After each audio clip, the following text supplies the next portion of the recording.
இன்றைக்கு நாம் ரொம்ப ஒரு புனிதமான இடத்துல அமர்ந்து பத்திரிகையாளர்களை நாம சந்திக்கிறோம். ஆட்சி மகா பெரியவருடைய கோவில் பொன்மேனியில இருக்கு. ஆட்சி மகா பெரியவருடைய திருவுருவங்கள் எல்லாம் இருக்கிற இந்த இடத்துல அமர்ந்து உங்களை சந்திப்பதை நான் பாக்கியமா நினைக்கிறேன். அப்படி ஒரு வாய்ப்பு ஏற்படுத்தி கொடுத்த காமராஜ் சங்கத்திற்கு எனது நன்றியையும் வாழ்த்துக்களையும் தெரிவித்துக் கொள்கிறேன். இன்னைக்கு காமராஜ் அமைப்பு புதிய பஞ்சாங்கம் இன்னைக்கு வெளியிட்டிருக்காங்க.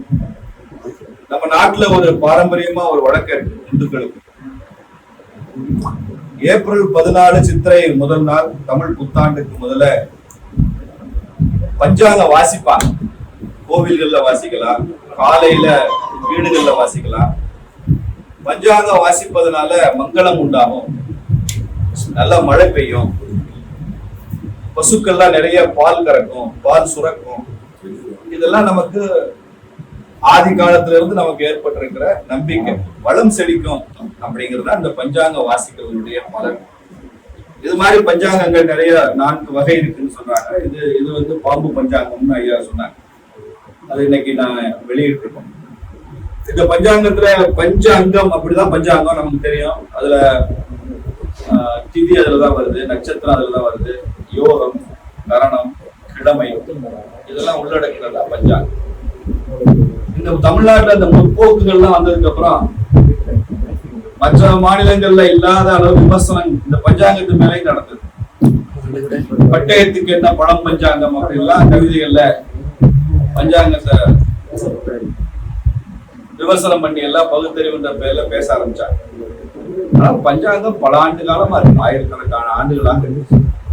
எனக்குமே வெஸ்டர்ன் கான்செப்ட் ஆஃப் டைம் அது வேற, அது லீனியர். ஹிந்து காலண்டர்ன்றது இது வந்து ஒரு சைக்கிள். இப்ப 2026 இனிமே எப்பயுமே திரும்பி வராது, 2025 திரும்பவே வராது.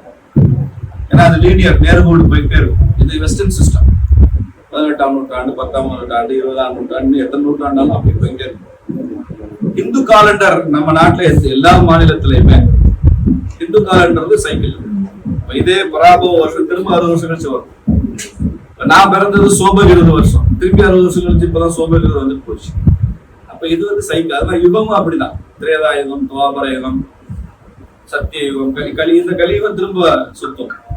அப்படி நாம சைக்கிளிக்கா வச்சிருக்கோம் காலண்டர் டைம். அவங்க லீனியரா பாக்குறாங்க. அதனால பஞ்சாங்கம்ங்கிறது ரொம்ப முக்கியமாக பார்க்கிறோம்.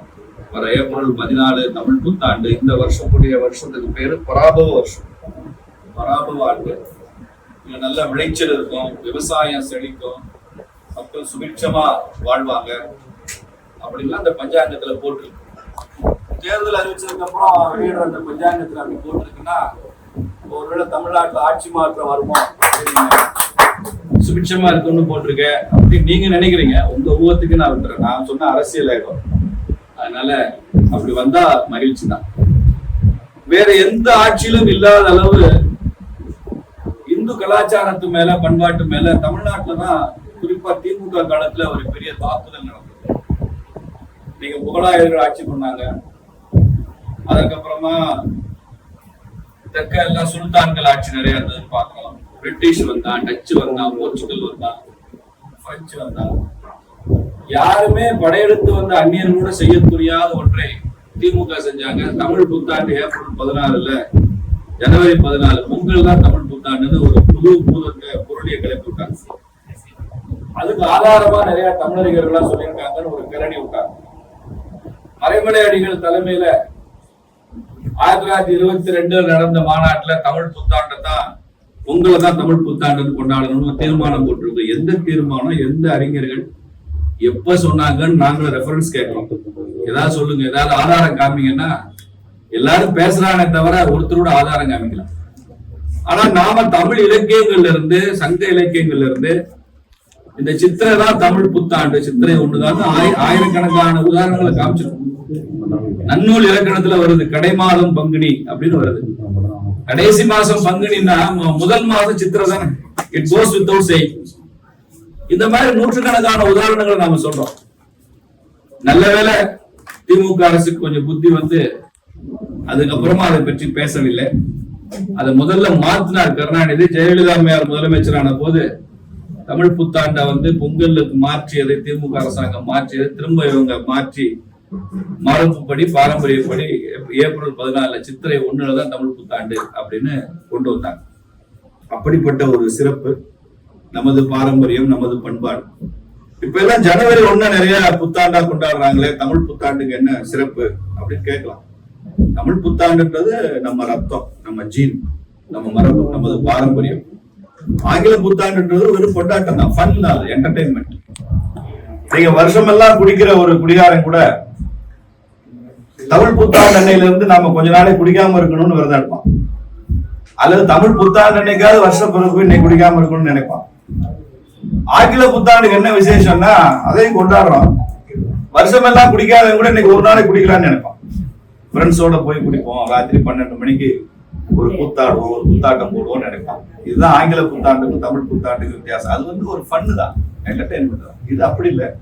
நம்ம மரபு, நமது பண்பாடு, நமது பெரியோர்கள் வாழ்ந்த வாழ்க்கை, முன்னோர்களது ஆசீர்வாதம் எல்லாத்தையும் உள்ளடக்கினது தான் இந்த தமிழ் புத்தாண்டு. இது தமிழ்நாட்டுக்கு மாத்திரம் புத்தாண்டு இல்லைங்க, இந்தியா முழுக்க எல்லா மாநிலங்களையும் சந்திரனுடைய இயக்கத்தை அடிப்படையாக வைத்து வருகிற புத்தாண்டு எல்லாம் யுகாதி என்ற பெயரில் அழைக்கப்படுது. நீங்க ஆந்திரா, கர்நாடகா, மகாராஷ்டிரா எல்லாம் போனீங்கன்னா அவங்களுக்கு புத்தாண்டுன்றது யுகாதி. தமிழ்நாட்டில் தெலுங்கு பேசுற மக்கள் அதிகமா இருக்கிறதுனால யுகாதியை நம்ம தெலுங்கு வருஷ பிறப்பு அப்படின்னு அறிவிக்கிறாங்க. கர்நாடகாவுக்கு அதான் புத்தாண்டு, மகாராஷ்டிரா போனீங்கன்னா அதுவும் அதான் புத்தாண்டு, யுகாதி. சூரியனுடைய இயக்கத்தை அடிப்படையாக வைத்து புத்தாண்டு கொண்டாடுகிற மாநிலங்கள் எல்லாமே சித்திரை 1 தான் அவங்க புத்தாண்டா கொண்டாடுறாங்க. தமிழ்நாட்டுல சித்திரை 1 கொண்டாடுறோம். கேரளாவில் அதே தான் புத்தாண்டு, அவங்க விஷு அப்படின்னு கொண்டாடுறாங்க. பஞ்சாப்லயும் அதுதான் புத்தாண்டு, வங்காளத்துல இதுதான் புத்தாண்டு.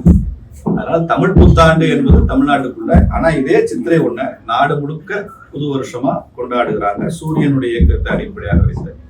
அந்த மாதிரி இது தேசியத்துடனும் இணைந்துதான் இந்த புத்தாண்டு கொண்டாட்டம். அதை அடிப்படையாக வச்சுன்ற பஞ்சாங்கம் வெளியிட்டு இருக்கிற தாம்பராஸ் அமைப்பை நான் பாராட்டுறேன். அவருடைய நிர்வாகிகள், தலைவர்கள் எல்லாம் இங்க இருக்காங்க. இதை முன்னெடுப்பு செய்த இந்த முனைப்புடன் இன்னைக்கு மதுரையில, அதுவும் காஞ்சி மகா பெரியவருடைய ஆலயத்துல இதை வெளியிட்டிருப்பது என்பது கூடுதல் சிறப்பு. நன்றி, வணக்கம்.